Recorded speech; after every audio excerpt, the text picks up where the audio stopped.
Politik Muhammad Faisal Amiruddin, SSMSI. Beliau ini adalah Wakil Dekan 1 FISIP Universitas Brawijaya yang bersama dengan Bapak Dr. Harnoviansyah, MSI AKCA, akan membedah bukunya Bu Tantri ya, sore hari ini. Yang terhormat pula Bapak Dr. Aji Dedi Mulawarman selaku Ketua Dewan Pembina YPJO, kemudian Ibu Dr. Ari Kamayanti selaku Ketua Yayasan Penilaian Utama, kemudian Ibu Dr. Nofrida Kutsi Lutfilah sebagai Bendahara Yayasan Penilaian Utama, Ibu Ayudia Sokarina selaku Direktur Penilaian Institut, serta Bapak Ibu peserta diskusi webinar yang dirahmati Allah yang tidak dapat saya sebutkan satu persatu. Berbahagia sekali pada kesempatan sore hari ini kita bisa bertatap muka secara daring untuk melaksanakan rilis buku Konstruksi Pengelolaan Keuangan Berbasis Pancasila karya dari Ibu Tantri Bararoh, sekaligus nanti kita akan bersama-sama mendiskusikannya. Acara ini merupakan kegiatan rutin yang diadakan oleh penerbit penilai untuk menyosialisasikan terbitannya gitu ya, buku-buku baru yang bermutu yang diharapkan bisa memberikan kontribusi bagi hasanah ilmu pengetahuan dan pertumbuhan literasi di Indonesia. Kami juga berharap kecintaan insan Indonesia dalam membaca akan memberikan derajat martabat bangsa ini lebih meningkat di mata dunia. Oleh karena itu, bagi yang berminat untuk mendapatkan buku ini nanti akan ada special prize selama acara berlangsung. Ya, nanti akan disampaikan linknya oleh panitia di chat box ya, di chat box. Kemudian dapat kami sampaikan pula bahwa hasil penjualan dari buku-buku penerbit peneleh akan digunakan untuk kegiatan keumatan yang diselenggarakan oleh Yayasan Penilaian Utama maupun aktivis peneleh. Kami sangat berharap buku-buku yang kami buku yang akan kami rilis sore hari ini dapat memberikan inspirasi bagi pecinta buku, pecinta riset, sekaligus nanti akan menambah hasanah ilmu pengetahuan dan berdampak positif bagi pembacanya. Baik, tanpa berpanjang kata, izinkan saya mewakili Sivitas Penerbit Peneleh menyampaikan terima kasih yang tiada terhingga kepada semua pihak yang telah berjibaku dengan penuh semangat sejak proses editing hingga terselenggaranya kegiatan sore hari ini, rilis buku dan diskusi sebagai penanda bagi lahirnya buku ini. Kami juga mohon maaf yang sedalam-dalamnya apabila selama berlangsungnya acara bedah buku ini nanti banyak kesalahan dan apa yang kami perbuat sehingga menimbulkan ketidaknyamanan berbagai pihak. Kami akan melakukan perbaikan berkelanjutan demi sustainabilitas penerbitan dan dalam rangka mendukung perjuangan Yayasan Penilaian Utama serta seluruh unit penyelenggara kegiatan yang ada di dalamnya.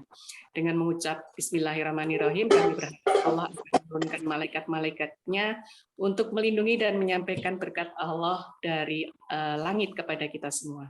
Demikian yang bisa saya sampaikan. Mohon maaf atas segala kekhilafan. Billahi fisabilil haq. Wassalamualaikum warahmatullahi wabarakatuh. Saya kembalikan kepada Kakak Rafida. Silakan. Terima kasih Bunda untuk sambutannya. Mungkin sebelum masuk ke acara selanjutnya, dimohon untuk Bapak dan Ibu bisa menyalakan kamera, kita foto bersama terlebih dahulu.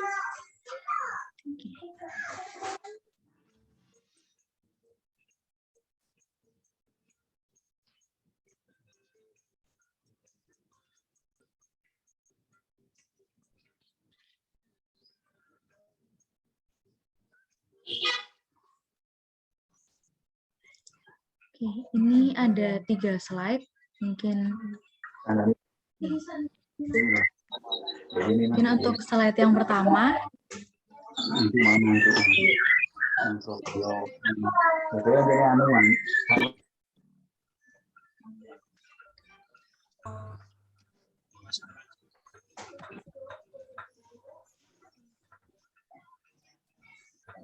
Untuk slide yang kedua.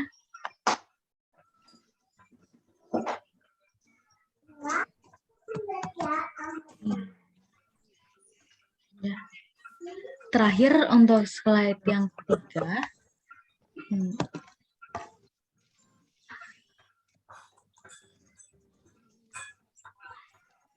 Terima kasih Bapak dan Ibu. Untuk memasuki acara selanjutnya, saya serahkan kepada Kak Febrina selaku moderator sore hari ini. Kepada Kak Febrina, tempat dan waktu dipersilahkan. Baik, terima kasih Mbak Rafida. Assalamualaikum warahmatullahi wabarakatuh. Waalaikumsalam warahmatullahi wabarakatuh. Selamat sore Bapak Ibu semua. Baik, untuk mengefisienkan waktu langsung saja kita masuk pada acara inti pada kegiatan kita pada sore hari ini, yakni pemaparan dari pembedah pertama, yaitu Bapak Dr. Rarpol M. Faisal Aminuddin SS MSI. Beliau merupakan Wakil Dekan 1 FISIP Universitas Brawijaya. Kepada Bapak Faisal, waktu dan tempat saya persilahkan. Baik, terima kasih. Selamat sore. Assalamualaikum warahmatullahi wabarakatuh. Waalaikumsalam warahmatullahi wabarakatuh. Salam sejahtera untuk kita semua, Rahayu. Yang saya hormati dari Yayasan Peneleh yang telah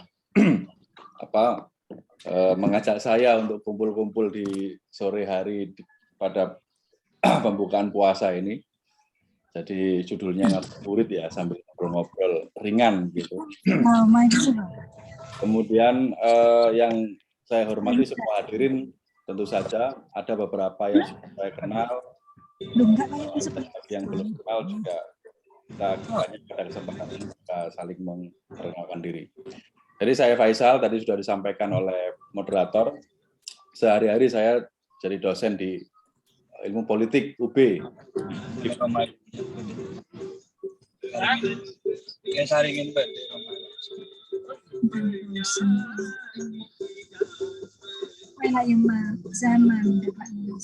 bisa di-mute ya ini.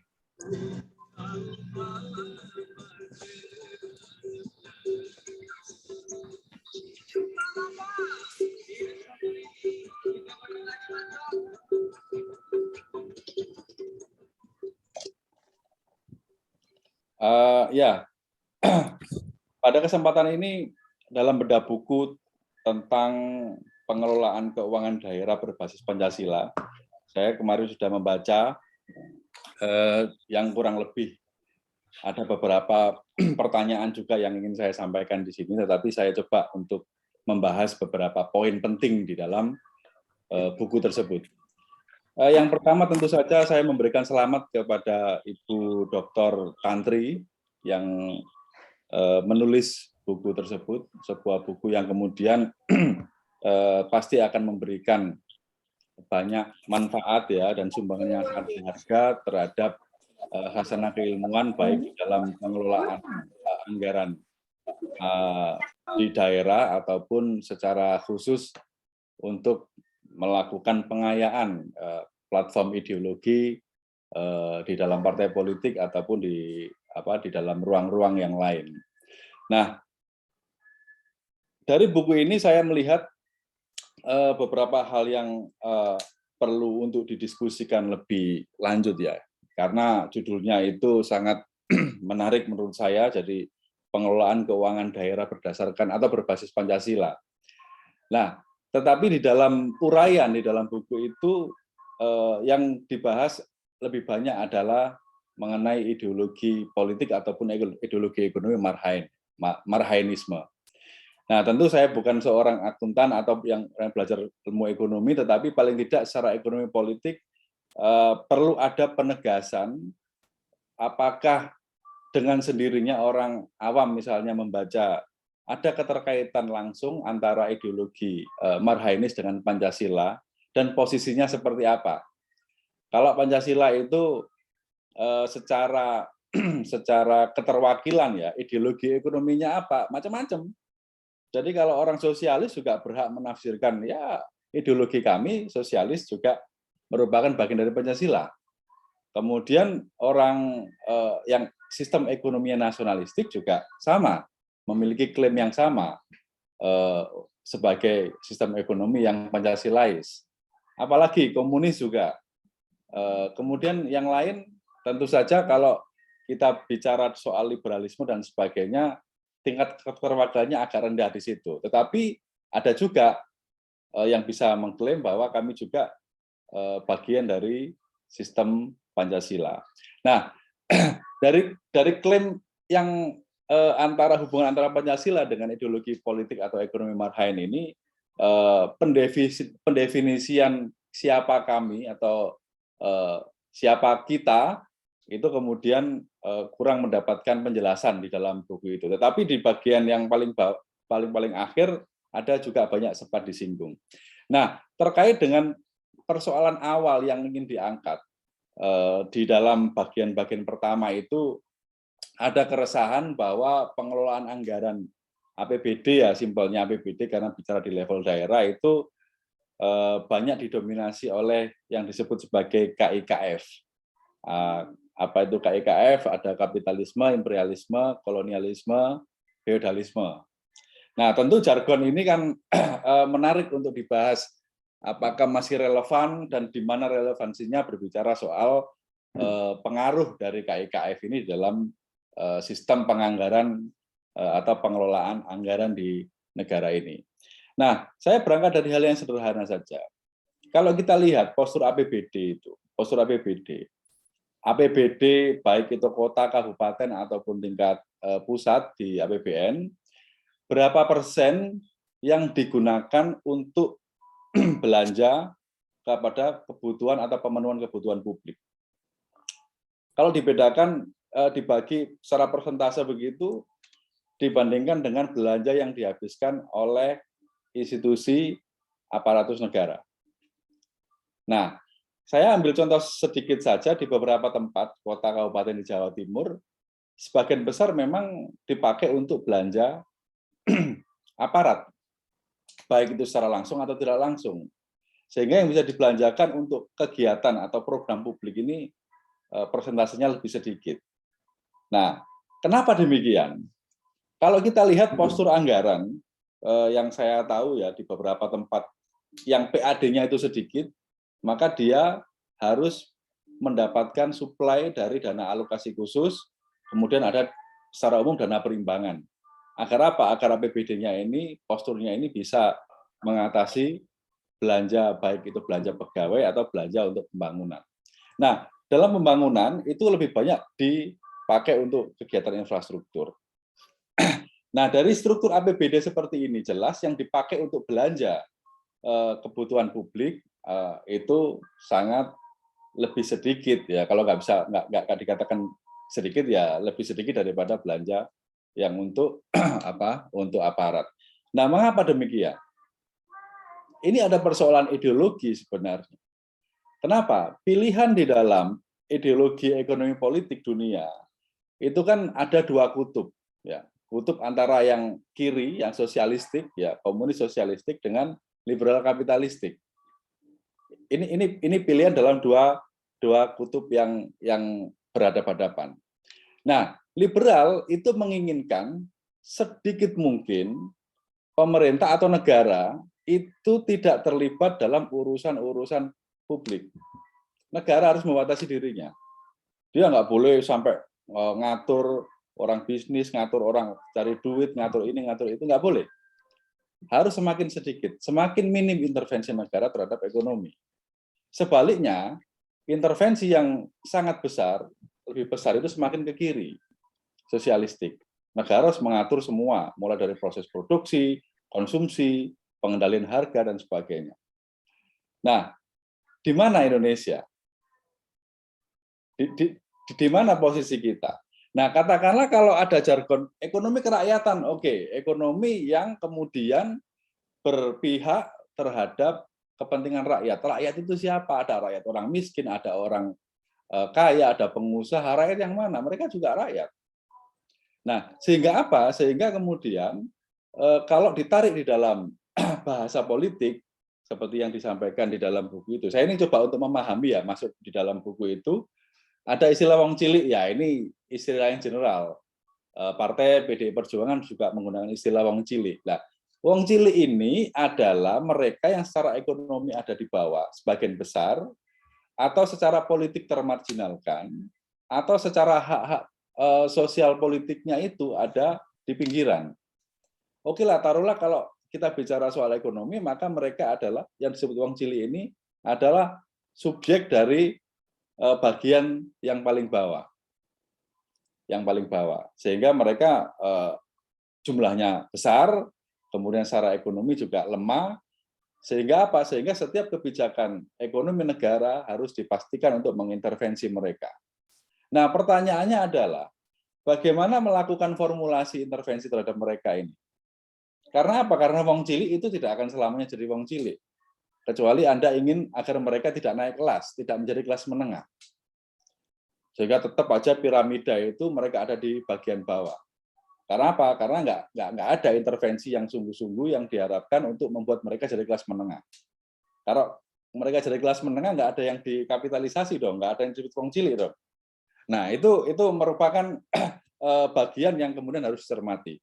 Katakanlah yang ada di dasar piramida ini adalah orang-orang secara ekonomi lemah. Bagaimana mengintervensinya? Yang paling sederhana adalah memastikan mereka bisa makan. Makanya kebijakan-kebijakan pork barrel fund itu di banyak tempat di negara-negara yang sistem ekonomi dan ideologinya tidak begitu jelas, tetapi lebih condong pada jargon nasionalistik dan kiri, itu lebih suka untuk memberikan pork barrel fund itu. Karena lebih populer. Orang dikasih BLT, orang dikasih bantuan, setiap tahun dikasih bantuan, 5 tahun tetap dapat bantuan terus.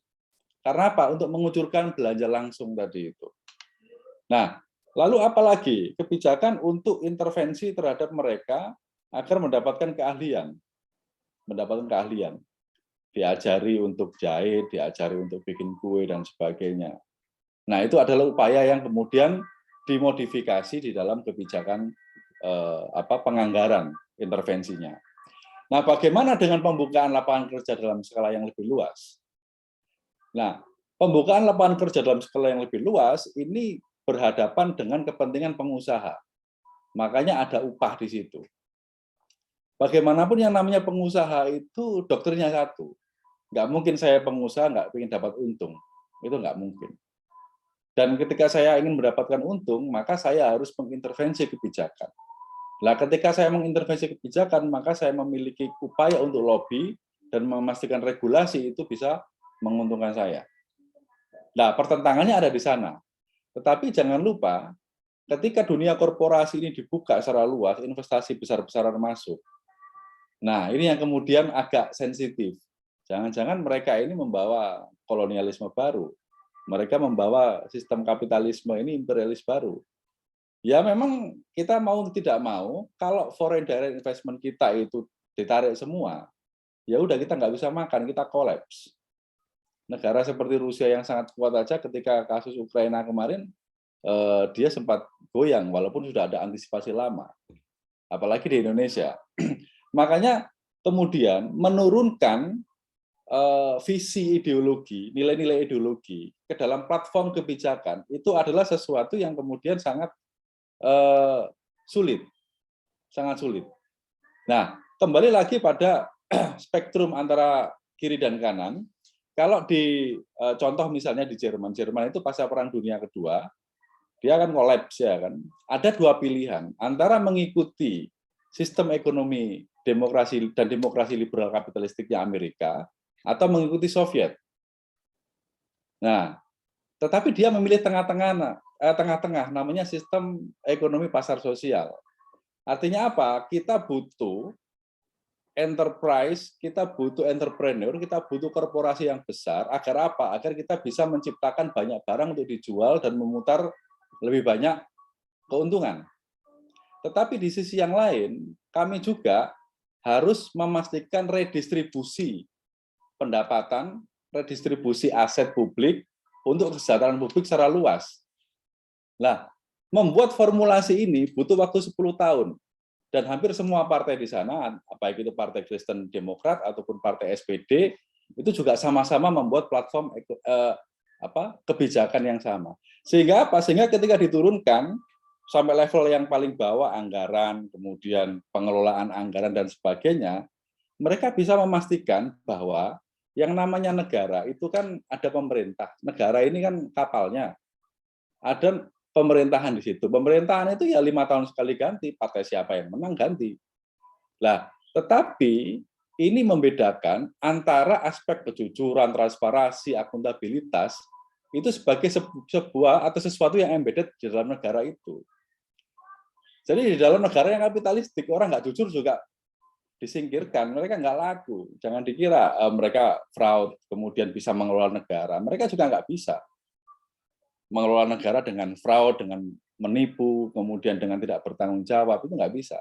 Tetapi yang harus dipastikan adalah bagaimana ideologi ini bisa diturunkan dalam platform kebijakan, dan platform kebijakan itu dalam aspek yang lebih teknokratis, itu bisa dilihat hasilnya, dampaknya untuk masyarakat luas.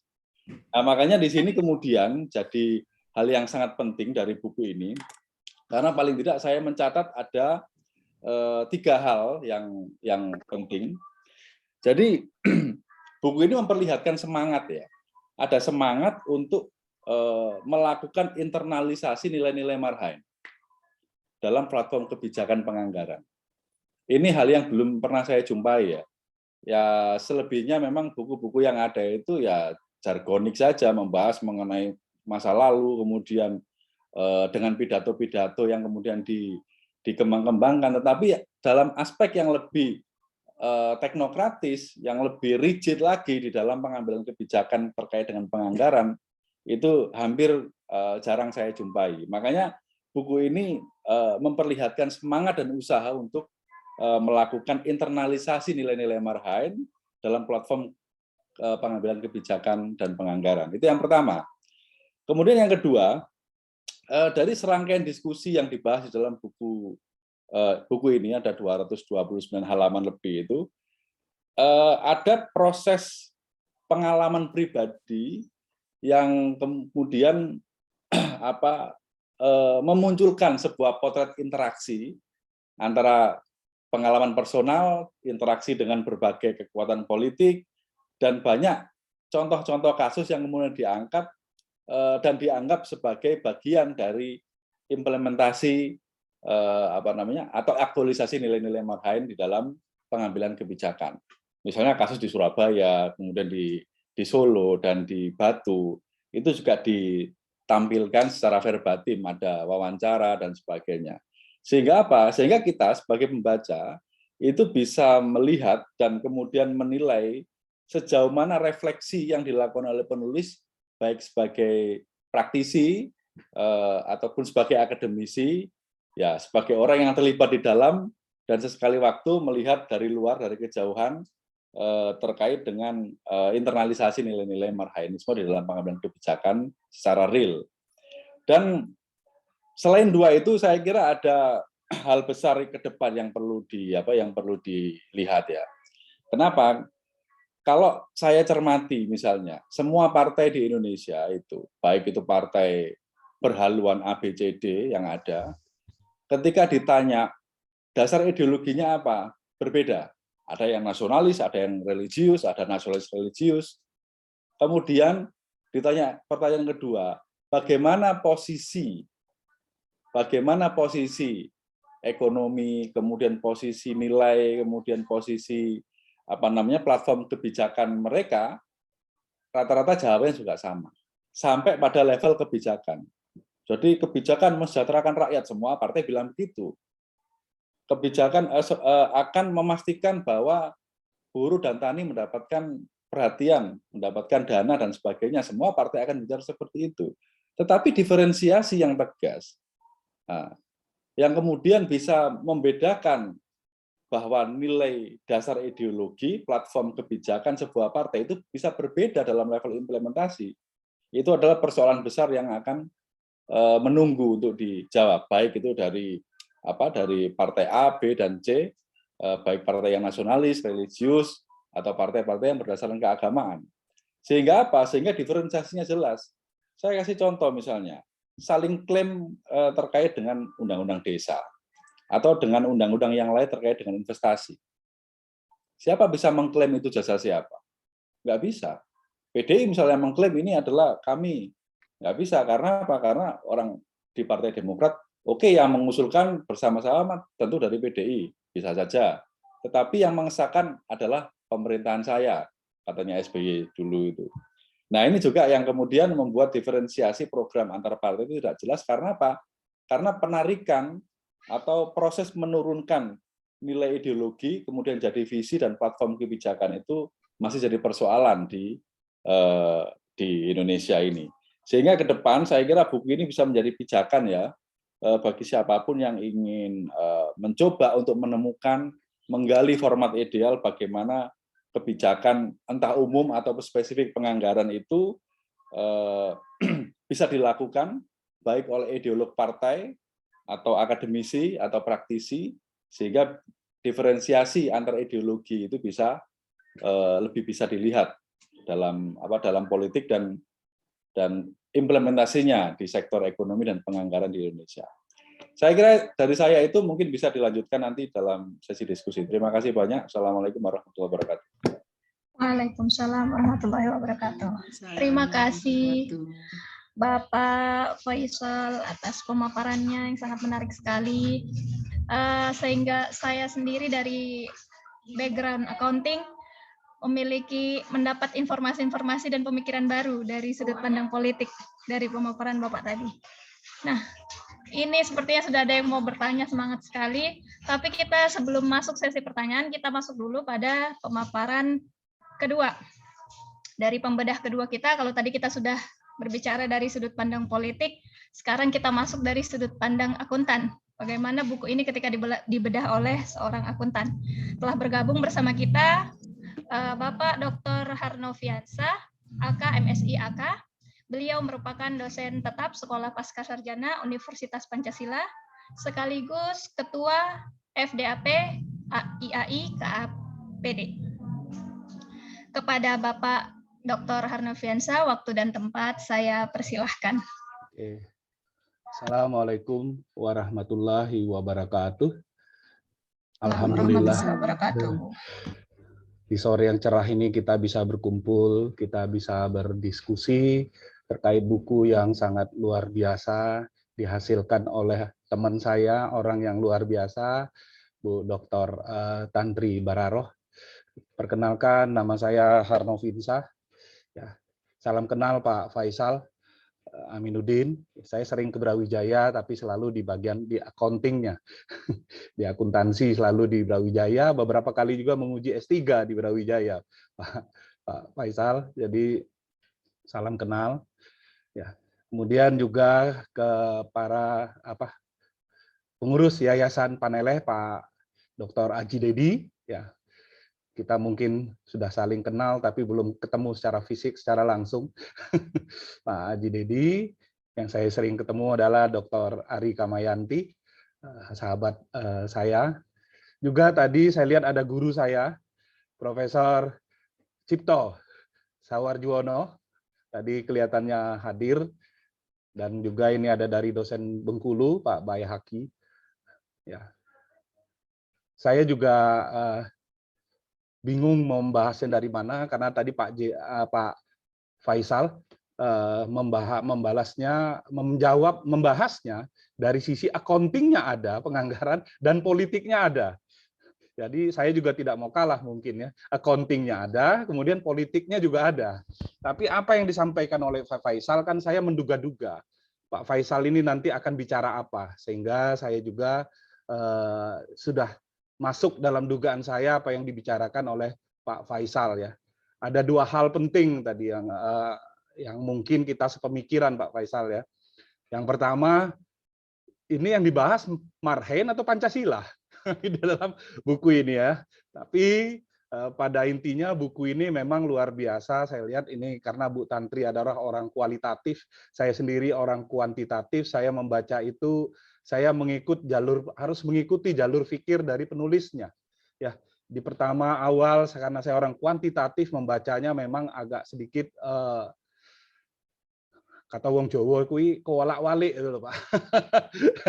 Jadi Wah, ini dia bicara Marhen di depan, konsepnya mana? Oh, karena ini bacaan bukunya digital, Bapak. Bukunya digital, jadi saya sempat kesulitan juga gitu loh kan. Ini konsepnya mana? Oh, rupanya ada konsepnya ya. Jadi ini mungkin PR bagi Bu Tantri ya. Karena buku ini kalau menurut persepsi saya wajiblah dibaca oleh para politisi ya. Para politisi, kemudian juga para akademisi, mahasiswa S2, S3 ya. Bagaimana kalau menyelesaikan tesis atau disertasi kualitatif ya. Yang pertama, kalau kita bicara Marhen, Pak. Kalau kita bicara Marhen, Marhen ini adalah ajaran dari Bung Karno, ya. Bung Karno sudah dijelaskan di sana. Inilah cikal bakal menjadi Pancasila 1 Juni tersebut yang diusulkan oleh Bung Karno pada saat itu. Pada saat itu dengan keluarnya Marhen ini, paham Marhenis ini pada saat itu memang sangat tepat. Karena apa? Karena Indonesia waktu itu 90% masih dalam garis kemiskinan. Ya, penduduknya masih dalam garis kemiskinan dan masih masih orang yang terjajah. Sehingga ya Bung Karno itu murni dianggap seorang pahlawan besar, pendiri bangsa. Sehingga dia bisa berkuasa begitu lama ya, walaupun kita sendiri melihat selama kekuasaannya intrik-intrik politik begitu banyak pada saat dia berkuasa ya. Kemudian dia sibuk mengenalkan Indonesia seperti apa ya, Indonesia di mata dunia. Dia mendirikan non-blok yang luar biasa. Sekarang baru kita sadari bahwa non-blok itu ya kita memang harus terus begitu, tidak kepada blok sana blok sini.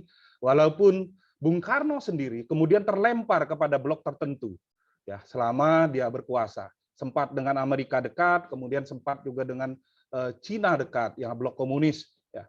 Kemudian itu yang mungkin kita menganggap, saya sebagai generasi X ya merasa agak sedikit menurut persepsi saya kok Bung Karno terlalu tergelincir sedikit ke sana, walaupun faktanya dia tidak terlibat secara penuh di sana ya. Kemudian bagaimana watak Bung Karno begitu hebatnya di dunia sehingga dia bisa berani keluar dari PBB ya, berani keluar dari PBB, berani keluar dari anggota IOC Olimpiade Komite ya, sehingga mengadakan Ganevo. Mungkin Bapak Ibu tahu Ganevo, Senayan itu karena semangat Bung Karno ingin melawan orang-orang yang merasa selama ini memberikan tekanan kepada Indonesia ya, sehingga dibangunlah gedung Senayan itu untuk Ganevo dulu. Ya, kemudian bagaimana orang datang ke Jakarta, apa sesuatu di Jakarta yang bisa dikenal oleh dunia, dibangunlah Tugu Monas pada tahun 60-an tersebut dan sebagainya. Itulah diinikan oleh Bung Karno, sehingga pada saat itu ya, pada saat itu saya menganggap Marhen pun pada saat Bung Karno berkuasa ya, itu pun tidak berjalan dengan baik ya. Nah, kemudian Bung Karno turun diganti oleh Soeharto ya, dengan cara Soeharto karena Indonesia adalah negara subur, negara pertanian, rakyatnya banyak di desa, petani dan sebagainya, dialah mulai membangun negeri ini. Ya, mulai membangun negeri ini dengan sistem, mungkin di awal Marhen itu masuk di zamannya oleh Pak Harto, walaupun dia tidak berani menyebutkan bahwa itu Marhen ya pada saat itu ya, karena memang antara Bung Karno dengan Pak Harto pada saat itu memang kondisinya tidak begitu baik. Mungkin pada saat itu Marhen itu masuk. Nah, tetapi dalam perjalanannya mungkin ya Pak Harto ada sedikit berharap dibantu oleh pihak-pihak tertentu untuk berjalan dalam hal ini dunia bisnis. Nah, di sini mulai terombang-ambing ya, mulai kapitalis masuk. Mulailah kapitalis masuk, mungkin Bapak Ibu tahu peristiwa Malari, peristiwa ITB diduduki dan sebagainya. Itu bagian dari kapitalis. Masih ingat mungkin produk-produk Jepang tahun 74, kemudian siapa namanya? Hariman Siregar ditangkapin ya, ketua. Kemudian dari ITB ada Dr. Sahril, ada Dr. Riza Ramli itu sendiri juga ikut di sana. Kemudian tahun 78 Heri Ahmadi, ITB diduduki oleh tentara karena apa? Karena Soeharto dalam kekuasaannya sudah dianggap condong ke kapitalis, ya seperti itu. Dan terus berkuasa panjang karena dia sangat kuat. Ya boleh dikatakan pada saat itu adalah eksekutif heavy, ya kekuasaan eksekutif heavy. Nah, kemudian banyak kebijakan-kebijakan yang dibuat, yang mulai melangkah jauh dan segala macam. Ya, kita sangat tergantung kepada produk impor, ya, bahan baku impor. Saya sebagai akuntan, kalau ini terjadi, nilai rupiah jatuh, dolar naik, maka hutang itu akan berbahaya bagi industri-industri. Sektor real kita pasti mati. Dan itu kejadian tahun 97-98. Itu kejadian. Sektor real kita hancur, perbankan kita hancur, karena rupiah dari 2.500 menjadi sempat menjadi 18.000, ya, sehingga Pak Harto jatuh. Nah, di sini era baru. Era baru. Tuntutan masyarakat bahwa akuntabilitas yang selama ini dijalankan Pak Harto disangsikan oleh masyarakat. Sehingga tuntutan pemerintah itu harus memiliki akuntabilitas. Bagaimana caranya? Secara akuntansi, 98 itu adalah tonggak. Terjadilah reformasi keuangan. Keluarlah Undang-Undang 22 dan 25 ya sebagai tonggak sejarah ya kita otonomi daerah dan pengelolaan keuangan daerah. Keluarlah PP 58. Pada saat itu kemudian PP 101 sampai 110 ya, bahwa pada saat itu belum ada tentang Undang-Undang Keuangan Negara, yang ada tahun 2003, Undang-Undang Nomor 17 tahun 2003. Tapi di daerah ya dipaksa dalam tanda kutip harus mulai menyusun yang namanya neraca. Dan kita mulai pendekatannya secara accounting menggunakan double entry, debit dan kredit. Itu pada saat itu diharuskan karena ada PP 58 tersebut. PP 101 sampai 110 dan PP 58. Dan itu kemudian keluarlah Kemendagri 29 tahun 2002.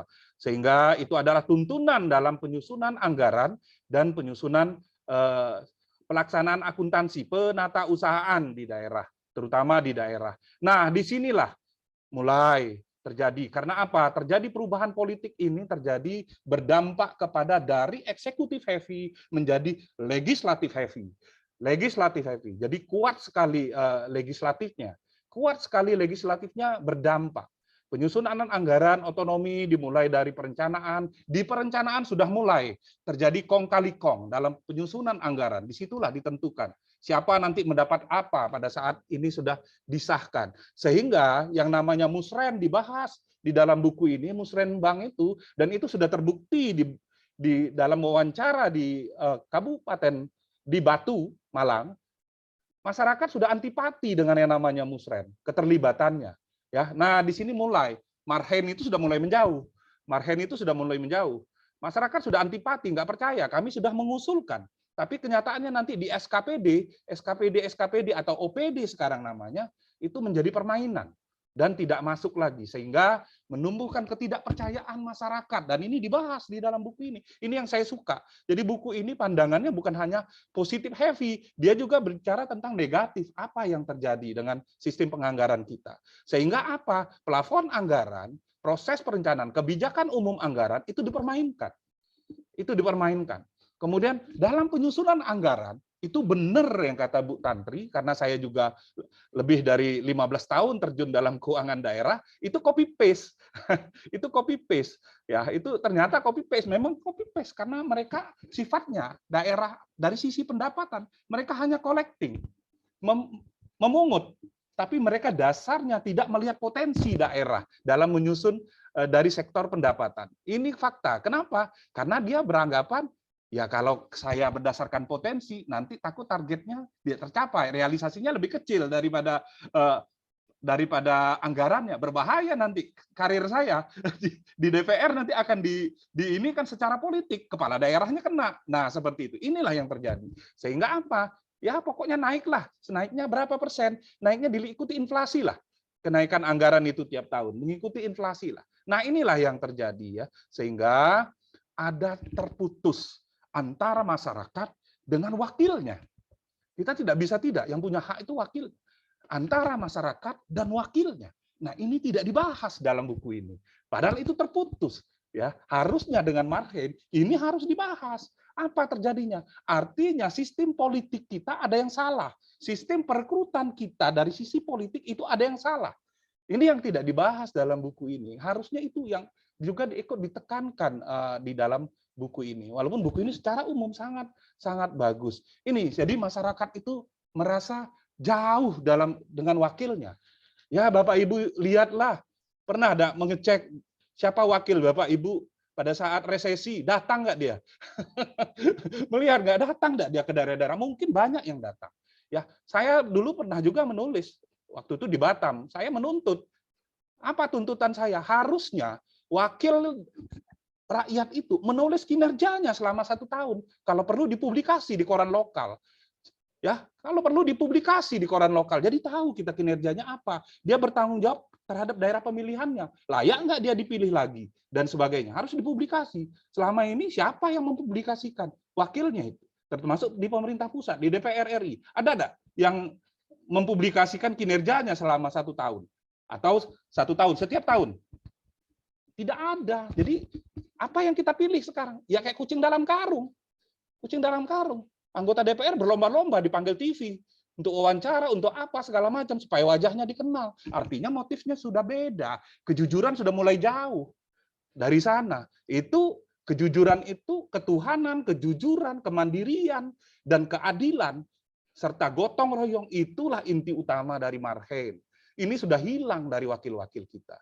Ya, sehingga ya dengan ekonomi kita yang saat ini terus tumbuh dan kemudian masyarakat miskin kita yang makin berkurang, sekarang mungkin sekitar kemarin sempat menyentuh 9%, mungkin karena COVID naik lagi 11%, sehingga kalangan menengah kita sudah mulai naik, mulai banyak segala macam, ya pola pikirnya sudah berbeda.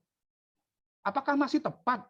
Orang itu kan hidup di zamannya. Kita tidak bisa mengatakan ajaran di zaman tertentu kita paksakan di zaman sekarang. Apakah masih relevan? Seperti itu misalnya. Ya toh? Kemudian kalau kita konstruksi Marhen ini yang seperti diinikan oleh Bu Tantri, oh saya bagus, saya kejar terus tuh. Di mana nih konstruksinya? Di mana nih konstruksinya? Oh ada di belakang, bagus sekali konstruksinya ya. Tapi perlu diingat, kalau sudah bicara Marhen, mindset dari partai politik itu adalah PDIP atau PNI. PDIP atau PNI. Apakah mereka mau? Tadi sudah dibahas oleh Pak Faisal bahwa mereka punya jargon politik yang berbeda-beda. Apakah mereka mau? Ya toh, kalau seandainya Marhen diterapkan, PDIP tuh yang naik daun. Ingat loh, PDIP pernah berkuasa. Pak Harto jatuh, PDIP berkuasa, menang pemilu 37% tahun 99. Walaupun presidennya bukan Mega, Gus Dur, tapi Mega sempat juga menjadi presiden. Kemudian Mega pun sampai sekarang Bu Mega selalu diinikan, Bu Megawati. Apa? Masalah nasionalismenya. Kenapa? Mengapa dulu nyunjau Telkomsel sama Indosat ke Singapura dan sebagainya. Sampai sekarang Indosat belum balik, ya. Tapi dengan kemampuannya saya menerima itu argumentasi Bu Mega karena pada saat itu kita memang tidak ada uang. Sangat tidak ada uang. Ingat, Pak Harto tahun ya, anggaran APBD kita masih sekitar 500-600 triliun. Sementara utang Pak Harto 1.478 triliun. 3 kali dari APBN kita pada saat itu, tahun 98. Gimana cara bayar utangnya pada saat itu? Sementara produk domestik bruto, GNP kita, itu paling sekitar 1.000 triliun pada saat itu. Gitu? Jadi tidak bisa. Nah sekarang GNP kita sudah di atas 15.000 triliun. Anggaran kita masih sekitar 2.500, 2.000 sampai 2.800 triliun. Hutang kita sekarang yang saya baca sudah di atas 50%. Walaupun Undang-Undang Keuangan Negara mengatakan lampu kuning seandainya 60%, berarti tidak ada masalah dengan situ. Luar negeri, Amerika itu di atas 100% hutangnya, Jepang segala macam. Malaysia juga sudah di atas 50% hutangnya. Jadi apa itu? Yang penting barangnya nampak. Nah ini ya, saya baca dari pembahasan Bu Tantri juga tentang Jokowi. Bu Tantri membandingkan good governance di daerah, local government adalah Surakarta, bad governance adalah Batu. Kota atau ini saya lupa, Batu. Bad governance. Dibandingkan seperti itu. Tapi pertanyaan saya, ya toh, pada saat seseorang memegang sebuah daerah, ya daerah yang boleh dikatakan skupnya lebih kecil, seperti Pak Jokowi sekarang, jadi presiden, apakah dia masih seperti itu? Ah, misalnya ya kan, orang kan boleh bertanya, apakah dia masih seperti itu, seperti yang dia lakukan pada saat di Solo. Walaupun saya melihatnya masih seperti itu, ya, masih seperti itu. Tapi tidak bisa tidak. Kita memang tergantung dengan masyarakat ya terkait investasi ya. Investasi asing itu masih ini, dan dia berani menegaskan bahwa tanah segala macam dia tidak pernah melepas ke asing ya, itu seperti itu. Nah, sepanjang yang namanya hutang, sepanjang itu digunakan untuk kemakmuran masyarakat ya, dan kita memiliki JNP yang besar dan terus berkembang, mungkin belum problema. Ya, mungkin belum problema. Kalau kita lihat kinerja pemerintahnya bersungguh-sungguh seperti itu. Nah, apakah Presiden Jokowi sekarang menjalankan Marhain? Nah, ini juga pertanyaan, karena Bu Tantri juga dari PDIP kan? Ya toh, apakah menjalankan Marhain? Ini juga pertanyaan. Karena apa? Walaupun presidennya menjalankan Marhain, tidak bisa. Yang operasional itu adalah terkait anggaran adalah DPR dan para wakil-wakil kedua di kementerian dan lembaga. Kan menteri hanya batas kebijakan dan segala macam. Ya, teknisnya itu kan di eselon satunya. Teknisnya di eselon satunya. Nah, seperti itu. Nah, ini jadi pertanyaan. Sehingga kalau itu bisa dikonstruksi dengan baik, ya insya Allah seperti yang Bu Tantri ada di bukunya, semoga kita berharap ya, ini semoga ini dengan baik, tapi memang Bu Tantri, saya ingin pembahasan Bu Tantri kata-kata Marhain itu memang mungkin ya, mungkin tidak terlalu dominan, lebih pendekatannya lebih ke Pancasila. Kenapa? Karena secara politik itu di mindset orang kalau sudah bicara Marhain, karena jujur Marhain itu adalah nanti jadinya Pancasila. Itu kan Bung Karno sama Muhammad Yamin itu, gitu, sama Muhammad Yamin tanggal 1 Juni yang mengeluarkan istilah Pancasila adalah Bung Karno, tapi dia punya sendiri Pancasilanya dan sebagainya sama Muhammad Yamin. Nah, mungkin istilah itu yang lebih nanti ke depan digarap oleh Bu Tantri, ya. Nah, Bu Tantri juga perlu berdiskusi dengan Prof. Mubiarto dari Gajah Mada, ya, ahli ekonomi Pancasila, ya. Nah, seperti apa supaya ini diangkat lagi, begitu loh. Supaya ini diangkat lagi, begitu loh, ya. Karena saya katakan ya, secara politik kalau Bu Tantri bicara tentang Marhain itu logikanya langsung PDIP. Logikanya PDIP. Memang selama dua kali pemerintahan Jokowi ini PDIP pemenang pemilu. Ingat loh, Indonesia berbeda dengan Amerika. Tadi sudah dijelaskan juga berbeda dengan Jerman, kata Pak Faisal. Kenapa? Di Amerika the winner takes it all.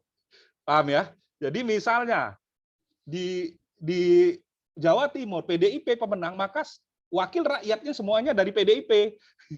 Semuanya wakil rakyat dari PDIP, begitu loh. Beda kalau di kita kan tidak. Jadi di DPR itu PDIP hanya 20%. 20% tidak dibantu dengan partai lain yang berbeda jargonnya. Kan tidak bisa memaksakan kehendak. Bisa diimpeach presidennya, ya tidak bisa. Nah, seperti ini juga harus dipikirkan ya. Ini ya yang saya bilang ini sistem politik ya. Sekarang karena kita presidensial tapi berbau parlementer, ya. Ini yang harus juga dipikirkan di buku ini. Jadi ya cukup ada beberapa hal yang harus diperbaiki. Pertama, Marhain itu ya saya ingin istilahnya mungkin Bu Tantri, Dr. Tantri bisa ini ke Pancasila atau apalah. Kalau tetap Marhain itu nanti pembacanya kalangan terbatas. Saya pinginnya Bu Tantri ini buku ini Bu Tantri cetak dikirim ke seluruh DPRD di Indonesia. Bagaimana caranya lah, gitu. Karena saya sekarang rumit. Saya dengan pakai digital ini aja kemarin saya rumit bacanya. Saya juga rumit bacanya. Ya jujur saja ya. Mungkin saya agak sedikit dekat dengan teknologi kan ya, dibanding ini. Kalau Bu Tantri sudah bicara orang bawah, jauh dari teknologi. Gimana caranya supaya mereka juga dapat buku ini? Ini bukunya bagus banget Bu Tantri. Jadi juga ke kampus-kampus ya untuk masuk di perpustakaan kampus ya, entah dalam bentuk digital ataupun dalam bentuk hard copy ya, silakan sepertinya karena ini buku yang menurut persepsi saya sangat menarik ya, dan kebetulan dikaji oleh orang yang berbasis politikus ya, berbasis politikus dan bicaranya juga tidak seperti seorang politikus yang hanya bicara memberi harapan saja, tapi di sini berani apa yang terjadi di kalangan politik, lingkaran politik di Indonesia, termasuk di lingkaran DPR. Mungkin itu Bu Tantri dari saya, mudah-mudahan apa yang saya sampaikan ini memberi masukan untuk perbaikan buku ini. Itu saja. Assalamualaikum warahmatullahi wabarakatuh. Waalaikumsalam warahmatullahi wabarakatuh. Terima kasih Bapak atas pemaparannya. Ya, sebelum kita Saya sebenarnya ada PowerPoint, tapi PowerPoint-nya malah jadi jauh dari apa yang saya lebih jago ngomong daripada nulis. Iya Pak, pemaparannya jelas sekali. Masya Allah.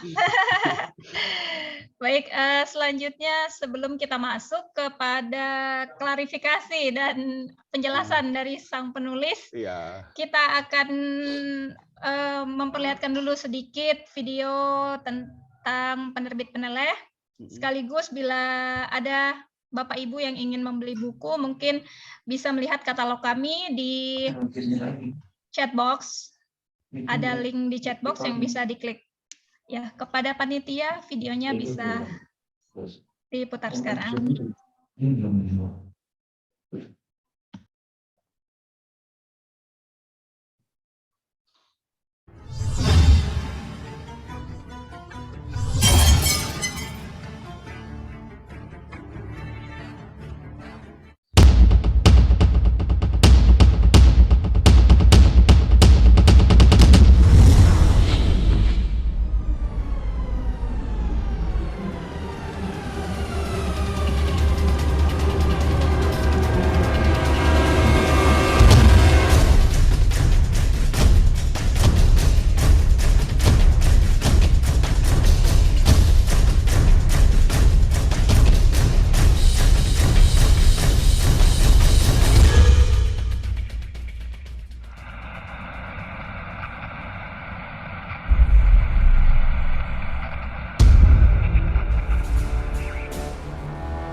Assalamualaikum warahmatullahi wabarakatuh. Penerbit Rumah Peneleh terlahir karena keprihatinan founding father dari Yayasan Rumah Peneleh yang merupakan rumah pergerakan yang didedikasikan bagi penggodokan ide dan upaya-upaya perubahan sosial kebudayaan menuju peradaban Nusantara yang berketuhanan, adil, makmur, dan sejahtera. Sebagai tempat mengolah idealisme dan upaya perubahan yang cukup berat, yayasan membutuhkan satu tungku yang mampu memberikan asupan energi untuk menopang seluruh kegiatan keumatan dan pencapaian jati diri bagi para kadernya. Kelahiran penerbit Rumah Peneleh ditandai dengan penerbitan kembali cetakan kedua buku metodologi penelitian kualitatif akuntansi karya Arika Mayanti pada bulan Juni 2016.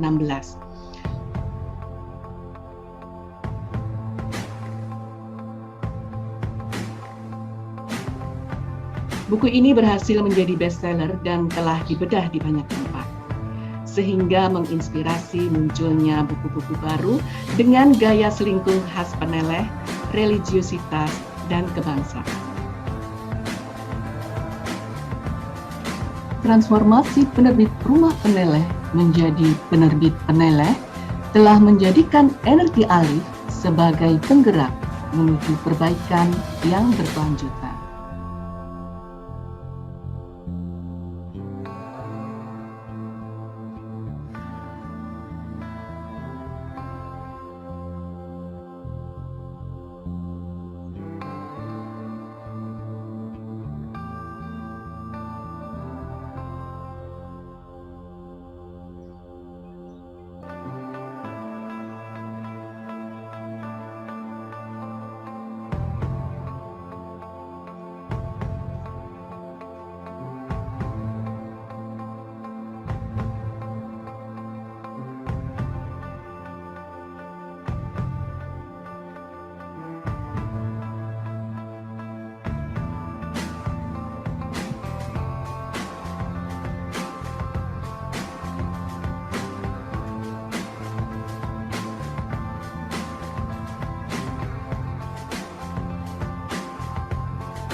Kondisi pandemi seperti saat ini membuat pergerakan pemasaran menjadi sedikit lebih terhambat karena adanya keterbatasan kita untuk berinteraksi langsung dengan para customer.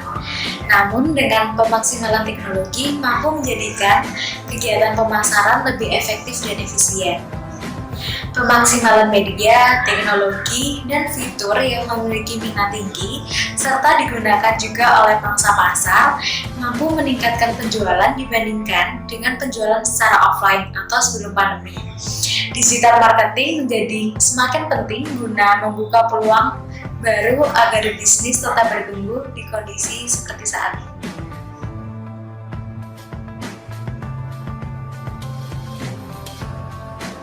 Hingga hari ini penerbit Peneleh masih eksis dan tetap bisa memberikan kontribusi bagi kegiatan keumatan dan perkaderan di Yayasan Peneleh yang utama. Harapan kami, penerbit Peneleh akan terus dapat menyokong seluruh kegiatan Yayasan Peneleh yang utama dan mengembangkan diri sebagai sebuah lembaga penerbitan yang memiliki visi menjadi penerbit terkemuka dalam menerbitkan karya-karya yang memicu generasi bangsa berwawasan global untuk menjunjung tinggi kebangsaan dan religiusitas. Visi ini akan kami raih melalui pelaksanaan misi antara lain menyelenggarakan penerbitan buku dan aktivitas lain yang bernilai kebangsaan dan religiusitas, kemudian memacu tumbuhnya semangat generasi muda dalam literasi dan menyelenggarakan sustainability penerbitan. Core value yang kami tanamkan pada seluruh sivitas penerbit Peneleh antara lain religiositas, agile, profesional, dan insightful yang kemudian kami akronimkan sebagai sebuah kata RAPI. Dengan moto menjiwakan kebangsaan, membumikan religiositas. Kami berharap kehadiran kami dapat memberikan nuansa religiositas dan kebangsaan yang dapat mewarnai perkembangan dan penguatan literasi anak bangsa di Indonesia. Wassalamualaikum warahmatullahi wabarakatuh.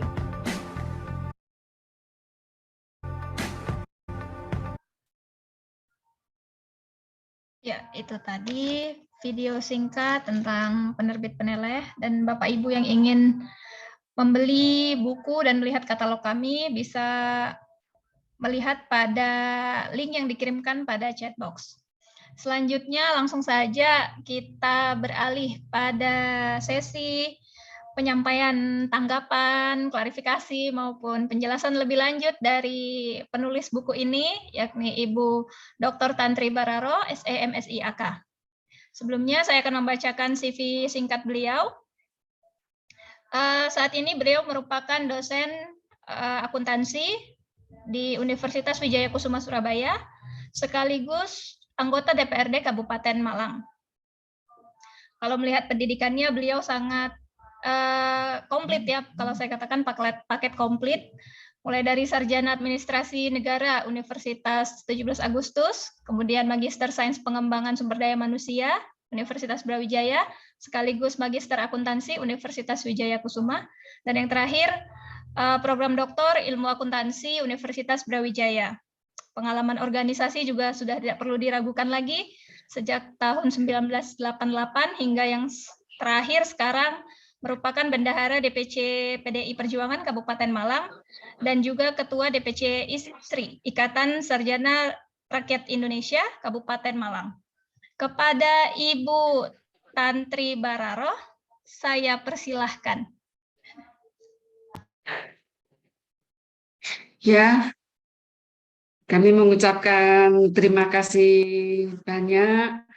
Yang pertama, Peneleh, Yayasan Peneleh, kami ucapkan terima kasih. Yang kedua, yang jelas kami mengucapkan terima kasih yang tak terhingga kepada Tuhan saya, Allah Subhanahu wa Ta'ala. Itu kami ucapkan banyak-banyak terima kasih. Kami sangat bersyukur akhirnya pada sore hari ini saya bisa menulis di sini, menulis buku yang tidak kelar-kelar. Aslinya ini adalah hasil dari disertasi saya S3 S3 saya tentang pengelolaan keuangan daerah. Nah, di sini kami memang ingin mengangkat lebih jauh lagi tentang bagaimana mengkonstruksi pengelolaan keuangan daerah yang berbasis Pancasila. Itu memang menjadi impian saya sebetulnya. Impian saya sejak lama itu sudah menjadi impian saya. Untuk itu saya juga ingin mengekspresikan dari hasil pemikiran saya itu perlu saya eksplorasi di dalam riset. Itu yang pertama, membekali, istilahnya terinspirasi saya terkait dengan penulisan buku ini. Yang ketiga, kami mengucapkan terima kasih banyak Pak Novi. Salam hormat saya.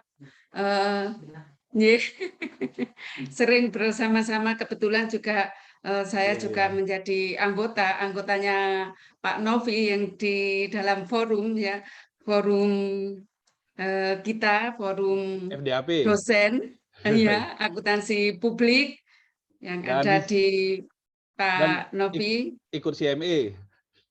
Ya, ya betul. Saya juga ikut CME yang ada di Jakarta waktu itu. Ya, terima kasih banyak. Yang kedua, yang keempat, Pak Faisal. Salam kenal, Pak Faisal. Saya Tantri Bararo, juga alumni Brawijaya. Mungkin Pak Faisal masih bersama kita, dan ini kami ucapkan terima kasih banyak. Akhirnya juga bisa lebih fair yang terkait dengan penilaian, maupun dalam arti di sini adalah mengkritisi buku saya karena ini saya sudah lama, aslinya sudah lama, cuman waktunya yang belum ada, sehingga pada sore hari ini akhirnya saya bisa terselesaikan. Terima kasih banyak semuanya, dan tentunya kepada semua yang hadir di sini saya mengucapkan terima kasih banyak. Itu yang bisa kami sampaikan. Dan yang terkait dengan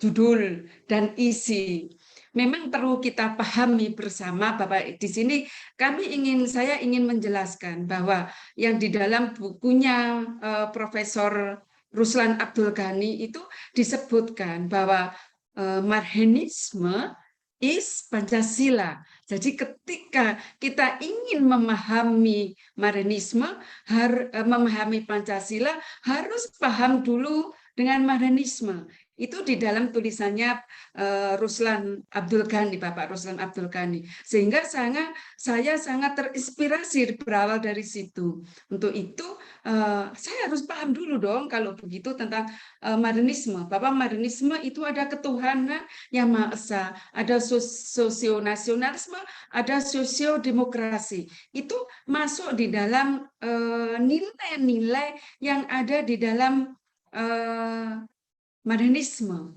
karena di dalamnya sendiri ada sosiobewus, ada sosiodemokrasi. Ini alatnya untuk bisa mencapai titik terang terkait dengan Marxisme. Nah, karena itulah benang merahnya antara Pancasila dan Marxisme. Dan itu menjadi sangat terinspirasi buat saya sebagai seorang penulis untuk melanjutkan bagaimana sih realitanya di dalam pengelolaan keuangan yang ada di negara kita yang kita cintai bersama ini.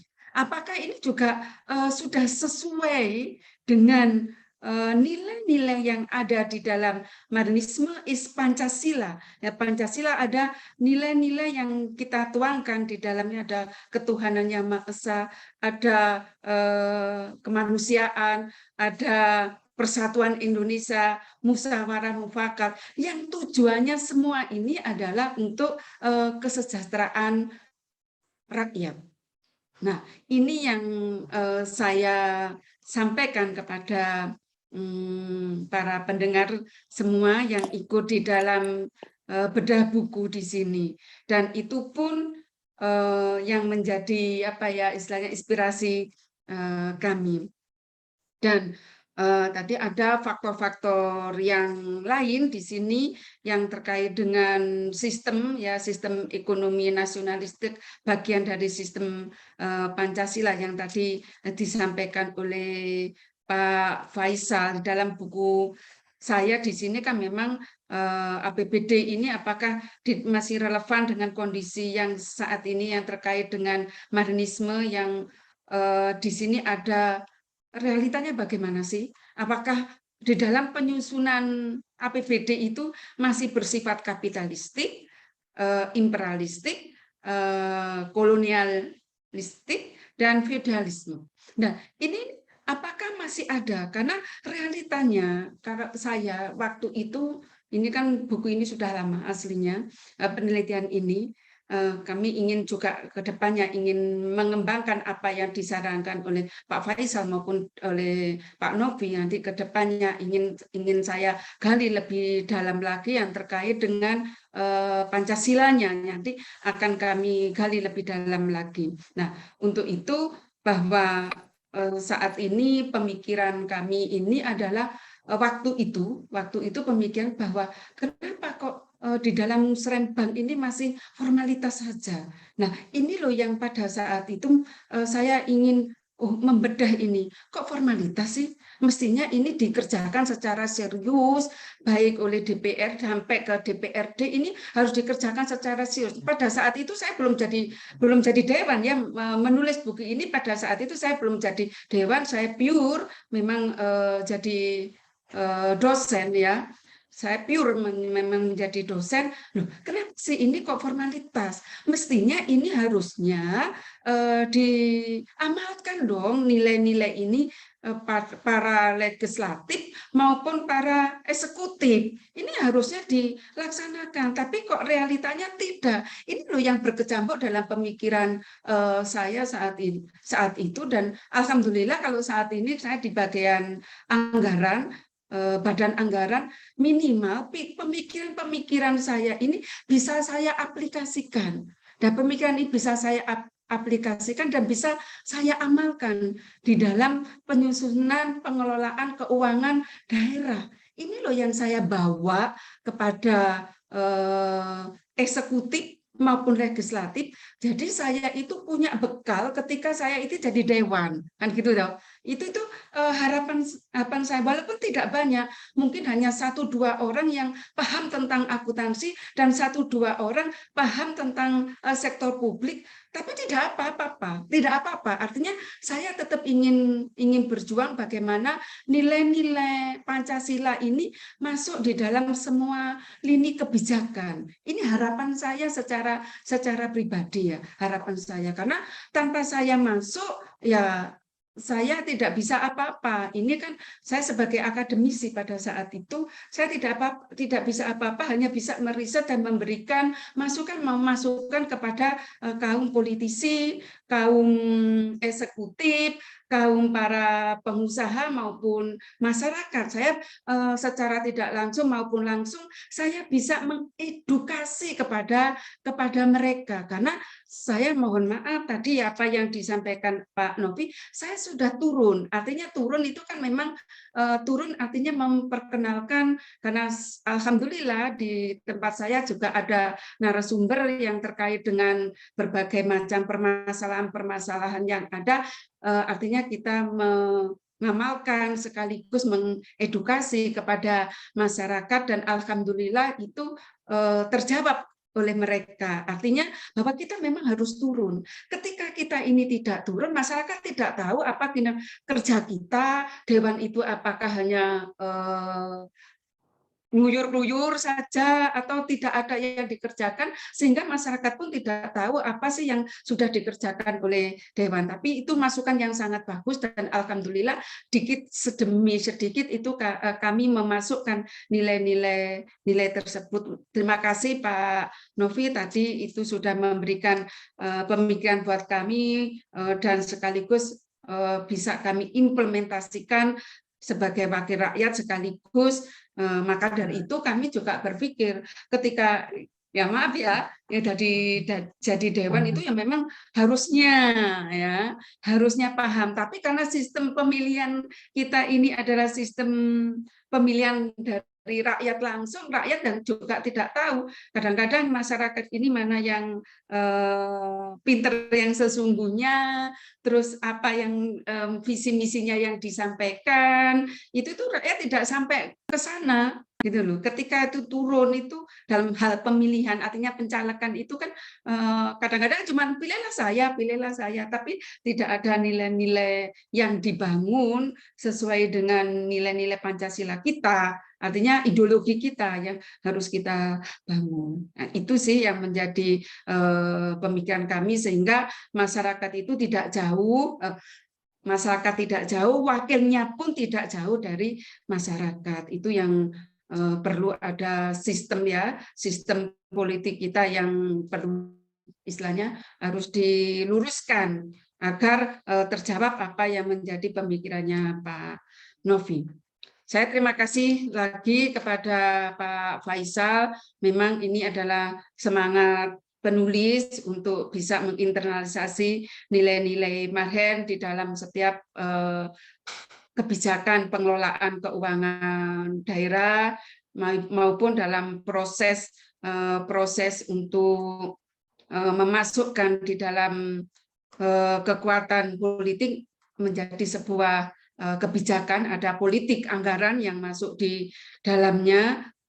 Ini akan juga menjadi sesuatu yang sangat bagus nanti buat saya sebagai wakil, sebagai pengabdi masyarakat dan pengabdi artinya pengabdi kepada negara. Saya insya Allah ingin menerapkan, walaupun nanti saya sendirian, misalnya kan gitu ya, saya sendirian, saya akan tetap memperjuangkan apa yang menjadi cita-cita bangsa Indonesia, yang semua memang tujuannya untuk kesejahteraan masyarakat. Itu ya Pak Faisal, nanti kami akan memperbaikinya. Terima kasih banyak masukan-masukannya, nanti akan memberikan nilai tambah buat saya secara pribadi maupun sebagai seorang akademisi dan sekaligus sebagai wakil rakyat. Saya akan mencoba untuk mengamalkan nilai-nilai Pancasila tersebut.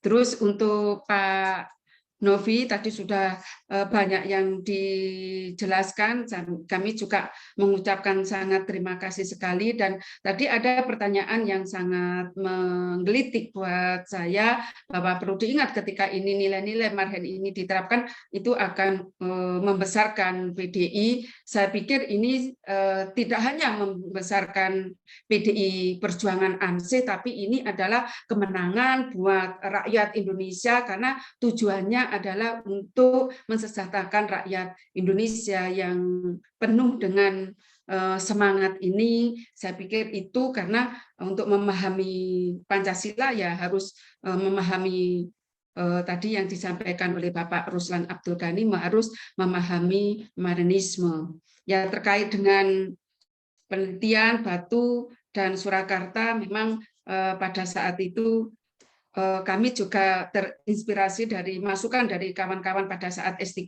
itu juga, bahwa saya belum kenal yang namanya Pak Joko Widodo pada saat itu. Saya belum kenal.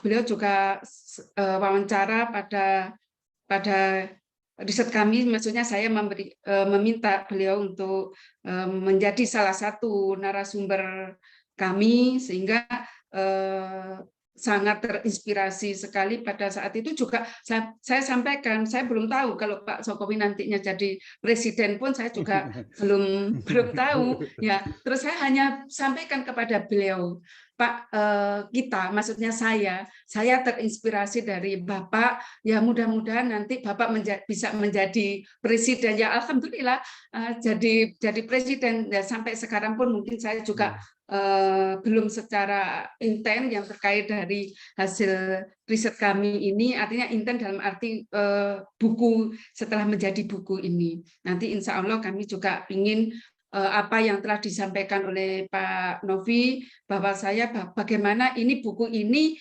bisa masuk baik di legislatif maupun saya berharap ya nanti ini tidak hanya baik di legislatif tapi juga eksekutif, karena eksekutif ini juga sangat penentu ya. Karena kenapa saya sampaikan eksekutif ini adalah penentu, karena eksekutif ini terutama kepala daerah ada sebagai pengguna anggaran. Begitu ya Pak Novi? Ya, ya. Karena akuntansinya sebagai beliaunya adalah sebagai pengguna anggaran. Ini membuat sebuah kebijakan yang sangat luar biasa. Makanya DPR-nya ya kudunya pinter kan. Seharusnya pinter, DPR-nya juga pinter, eksekutifnya pinter. Kalau sama-sama itu pinter dan mau memahami, mengamalkan nilai-nilai Pancasila, itu Indonesia itu akan sangat luar biasa. Ini pemikiran kami ya, pemikiran saya secara pribadi, dan saya ingin, walaupun tadi saya sampaikan, walaupun saya sendirian, saya akan berusaha untuk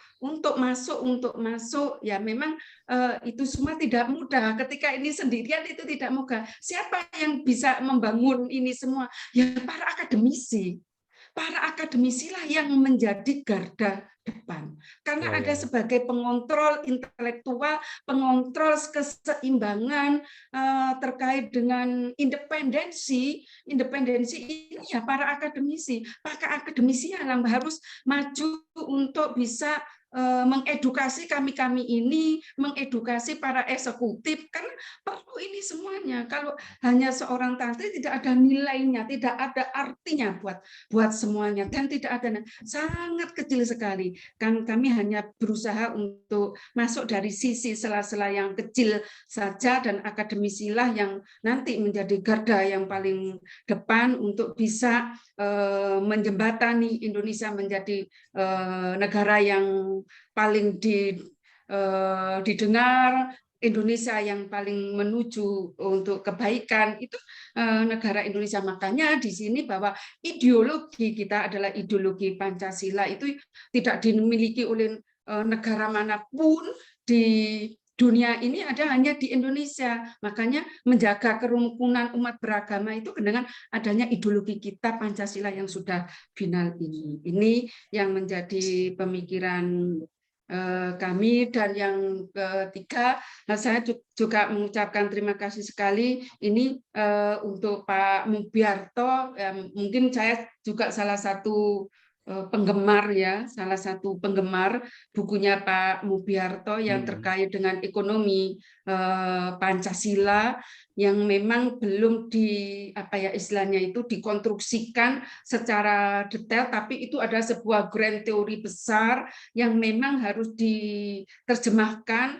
Itu konsep besar ya, konsep besar yang memang harus diimplementasikan secara detail dari nilai-nilai Pancasila, sehingga di dalam membreakdown terkait dengan pengalokasian anggaran itu jelas kepada untuk keperuntukannya untuk masyarakat. Nah, tadi disebutkan masyarakat itu ada masyarakat kaya, ada masyarakat miskin. Yang diprioritaskan otomatis masyarakat yang tidak yang termarginalkan, istilahnya kan begitu ya, termarginalkan. Dan yang kaya ini, yang bagaimana dong yang kaya ini juga nantinya bisa membantu yang miskin. Makanya di dalam nilai-nilai Marhen itu ada nilai kejujuran, ada nilai ketuhanan, ada di dalam mungkin slide-slide-nya ada nilai-nilai Marhen, mungkin juga bisa di slide terus klik. Nah, klik lagi. Ada rumah, ada gambar rumah itu loh, Mas. Nah, loh, ya sudah.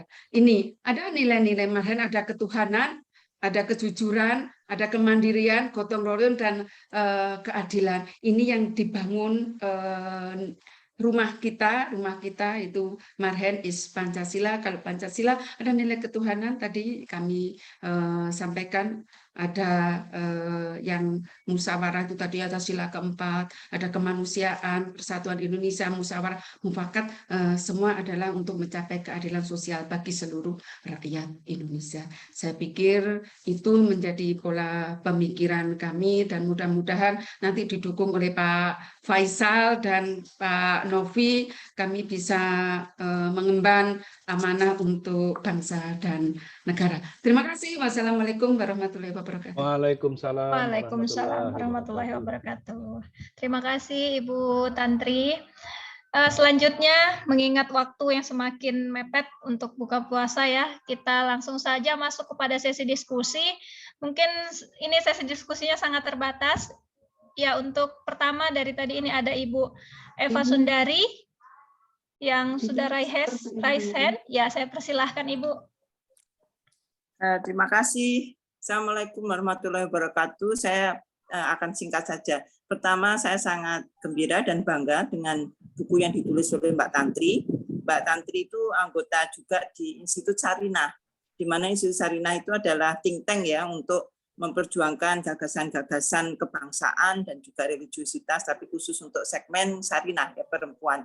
Dan memang di situ ada para pemikir ya, para pemikir yang menulis buku juga banyak. Kami beberapa kali launching juga, dan Mbak Tantri ini yang sekaligus pejuang karena gagasannya itu ditarungkan kan di forum yang juga dikritik, dihajar lah ya, dan saya sangat gembira. Tapi pengalaman saya di Komisi 11 di DPR RI itu problem ke budget kita itu dimulai dari perencanaan pembangunan ya, dan ketika perencanaan pembangunan kita itu belum pada apa yang disebut dengan integritas ya, integritas itu kan bisa dikaitkan dengan ideologi atau integritas hanya berkaitan dengan teknis, yaitu apakah setiap sennya itu bisa dipertanggungjawabkan ya, teknis gitu ya.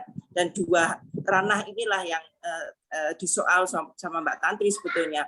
Di level integritas terhadap ideologi ya, atau terhadap dasar negara, harusnya perencanaan pembangunan yang kemudian diikuti dengan budgetingnya itu harus konsisten dengan Pancasila. Saya gembira sekali. Tapi kemudian dengan otonomi daerah itu kan semuanya tergantung pada eksekutif ya, karena bagaimanapun anggaran itu kan hukum yang berdasarkan proses politik ya, baik di RAPBN maupun di RAPBD. Dan satu-satunya kuasa pembuat undang-undang yang diambil oleh eksekutif itu ya di APBN dan APBD ini. Jadi memang tergantung dari para pejabat lokal kita, yaitu di eksekutif. Dan tadi diimbau oleh Mbak Tantri supaya para politisi juga pintar. Mbak, tapi pinternya ya kacamatanya kita pakai bahasa Indonesia, tapi penganggaran budgetnya pakai bahasa Madura kan ya nggak klop ya. Jadi disitulah perjuangan saat ini ketika proses budgeting yang hanya mengikuti hasil dari proses pembangunan yang politik budgetnya belum tentu seperti yang dikhawatirkan Mbak Tantri. Tapi Pancasila tidak dipakai sebagai rujukan untuk membuat perencanaan bangunan. Nah, budgetingnya jadi korban begitu. Ini saya ngomong tentang integritas terkait dengan ideologi, bukan integritas tentang korupsi ataupun fraud gitu enggak ya. Jadi dua level itu yang menjadi concern. Dan ini menjadi kebanggaan kami semua. Mbak Tantri sudah menunjukkan politisi intelektual dan sangat konsisten terhadap ideologi, bahkan berani menggagas adanya suatu yang belum pernah sebelumnya dilakukan.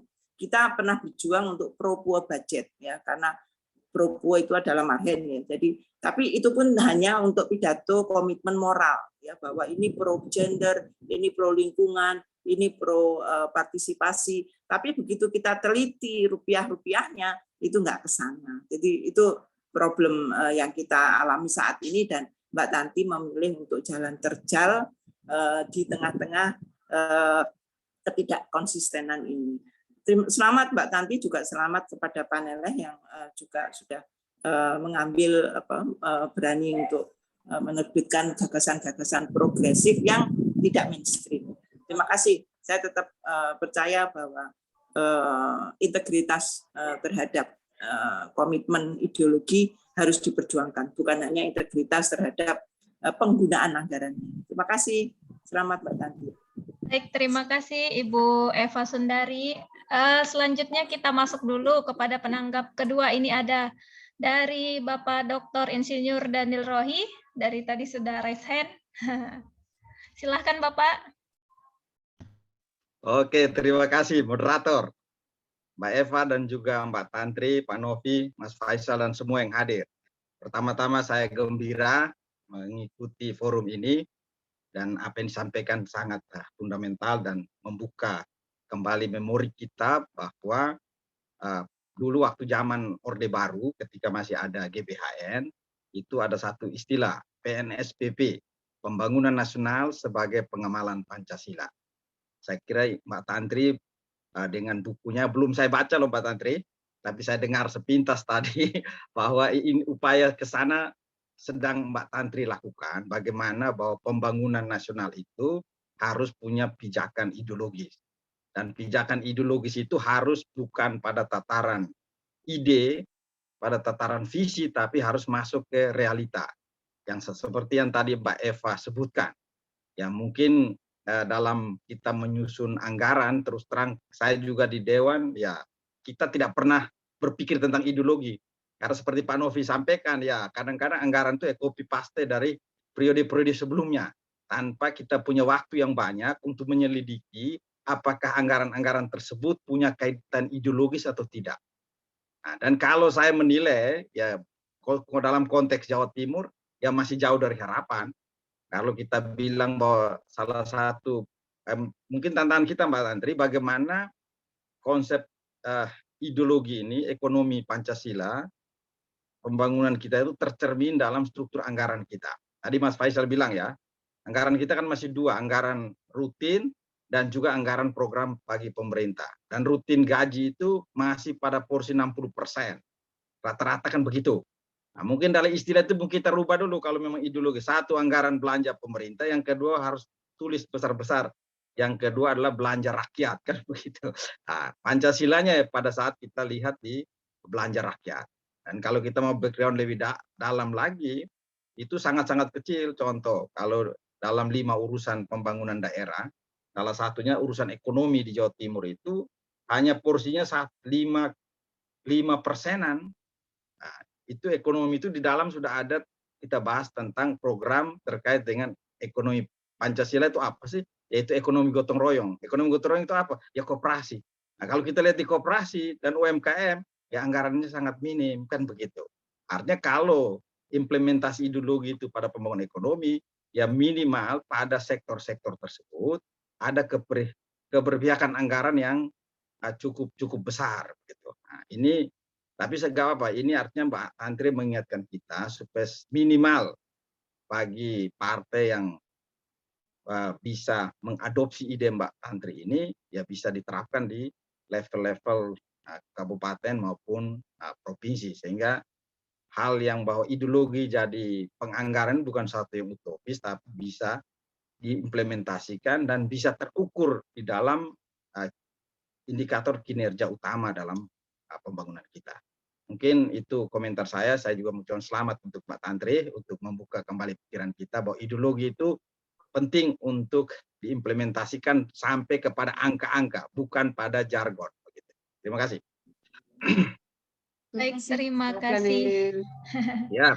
Bapak Dr. Insinyur Danir Rohi. Langsung saja kita masuk pada sesi tanggapan sekaligus closing statement karena waktu kita sangat sedikit. Pertama, saya persilahkan kepada Bapak Faisal, apa masih bergabung bersama kita untuk memberi tanggapan? Ya tadi sudah disampaikan oleh Bu Tantri ya. Jadi memang kalau kita lihat ya ada perbedaan antara politik anggaran, kemana arah anggaran itu, dan pengelolaan keuangannya. Kalau pengelolaan keuangannya itu kan ada prinsip-prinsip yang sudah berlaku universal di situ kan. Jadi transparansi, kemudian akuntabilitas dan sebagainya itu. Nah, menarik tadi yang disampaikan oleh Mas Daniel Rohi, membuat bukan berhenti pada jargon tapi angka-angka. Sebenarnya bisa dicoba ini sebagai modul partai juga. Jadi menurunkan ideologi itu, nilai, kemudian platform kebijakan sampai level mengawal bagaimana angka itu merepresentasikan nilai. Itu bisa, karena apa yang terjadi itu kepala daerah menyusun sesuatu, politik anggarannya jelas, kemudian di level teknokratik itu bisa berubah kemana-mana tanpa ada penjelasan, ya kan? Nggak bisa dikawal ini arahnya kemana begitu kan. Nah makanya kalau PDI Perjuangan misalnya bisa mengembangkan ini saya kira sangat dahsyat sekali. Saya kira cuma itu yang bisa saya sampaikan, yang lain sudah oke semua. Terima kasih. Selamat sore. Terima kasih Bapak. Terima kasih, Selanjutnya Pak Faisal. kepada Bapak Harno Finsa, saya persilahkan. Oke. Ya, saya pada intinya sama lah dengan Pak Faisal, dengan sudah disampaikan Bu Tantri tadi. Cuman memang Bu Tantri, Ya. Pancasila itu nama dari 5 sila itu. Konteksnya. Gitu. Jadi kalau memang Marhenis itu dianggap Pancasila, nah itu juga menurut persepsi saya ya, itu juga nggak pas, gitu loh, itu nggak pas karena Marhain itu kan paham ajaran. Memang Pancasila itu kan dulu nama Pancasilanya kan Bung Karno itu memberi nama 1 Juni, makanya tanda kelahirannya kan dianggap 1 Juni, ya seperti itu mungkin ya bisa diperdebatkan lah Bu Tantri ya, silahkan nanti lebih dalam Bu Tantri kaji dan sebagainya ya. Mungkin itu saja dari saya. Saya terima kasih sudah bisa diminta menjadi pemedah buku ini dan kenal sama Pak Faisal. Jadi kalau saya kebetulan saya sahabat baiknya Pak Gofar sama mantan dekan itu di FEB, ya kan. Pak Faisal itu pejabat besar di Brawijaya itu. Oh iya, jadi Brawijaya. Kebetulan ya, karena mainnya hanya di FEB Pak Faisal, jadi sama visip nanti Pak. Ya sama Prof apa kualitatif siapa Unti ya. Prof Unti. Prof Unti ya. Pernah di visip ya Pak Faisal ya, Prof Unti. Kan pernah dekan kan? Jadi dekan ya. Ya. Sekarang udah balik lagi ke akuntansi. Oh iya. Sekarang di vokasi sekarang. Di vokasi sekarang dia. Ya, vokasi. Itu Pak Faisal. Jadi kalau ke UB itu ya ke accounting biasanya. Ya, itu Bu Tantri ya. Selamat ya. Semoga terima kasih. Jadi jangan hanya minta sosial Bewus sama demokratik Bewus, ya demokrasi Bewus itu, tapi Bu Tantri juga menjalankan itu gitu loh, ya, dengan buku ini gitu loh. Ya, insya Allah. Itu adalah bagian dari tameng ya, untuk mentamengi saya. Ya, internalisasi masyarakat itu loh. Oke. Iya, terima kasih. Terima kasih Bapak. Selanjutnya yang terakhir sekaligus closing statement Ibu, kami persilahkan kepada Ibu Tantri Bararoh. Ya, terima kasih. Sekali lagi terima kasih Pak Faisal, Pak Novi, Pak Daniel, dan Mbak Eva, dan semua yang hadir di sini. Kami mengucapkan terima kasih banyak. Dan closing statement saya, ya dari hasil riset saya, buku saya tentang konstruksi pengelolaan keuangan daerah yang berbasis Pancasila, mudah-mudahan nanti ke depan dan mulai hari ini dan ke depan bisa diamalkan di dalam semua institusi ya, semua institusi baik institusi eksekutif, legislatif, yudikatif sampai pada ranah intelektual. Di sini adalah akademisi maupun LSM dan para pengusaha, dan sekaligus adalah para politisi karena dia adalah pengendara negara Republik Indonesia ini, sehingga ke depan semuanya di sini tetap bahwa Pancasila adalah sudah final, tinggal bagaimana kita mengimplementasikan di dalam setiap sendi-sendi ranah negara kita ini. Terima kasih. Saya pikir cukup. Wassalamualaikum warahmatullahi wabarakatuh. Salam sejahtera, salam untuk kita semuanya. Rahayu. Waalaikumsalam warahmatullahi wabarakatuh. Terima kasih. Mas Faisal, apa kabar? Lama nggak ketemu Mas Faisal ini. Ya, Mas. Ya. Baik, itu tadi dengan berakhirnya sesi diskusi, maka berakhir pula sesi seluruh rangkaian kegiatan kita pada sore hari ini. Sekali lagi saya ingin mengingatkan bahwa buku ini wajib dibaca oleh para politisi maupun akademisi karena tidak hanya memperlihatkan positif heavy saja namun juga negatif heavy. Sehingga sangat menggambarkan fakta-fakta yang ada lebih dari sebatas teori-teori saja. Selanjutnya, bila Bapak Ibu ingin mengetahui lebih jauh apa yang kita bicarakan tadi, bisa melakukan pembelian buku dan pemesanan melalui link yang telah kami kirimkan pada chat box. Terima kasih atas partisipasinya Bapak Ibu, semoga sehat selalu. Wabillahi taufiq wal hidayah. Wassalamualaikum warahmatullahi wabarakatuh. Waalaikumsalam. Izin live ya. Terima kasih Bapak. Mas Daniel, main ke Malang Mas Daniel.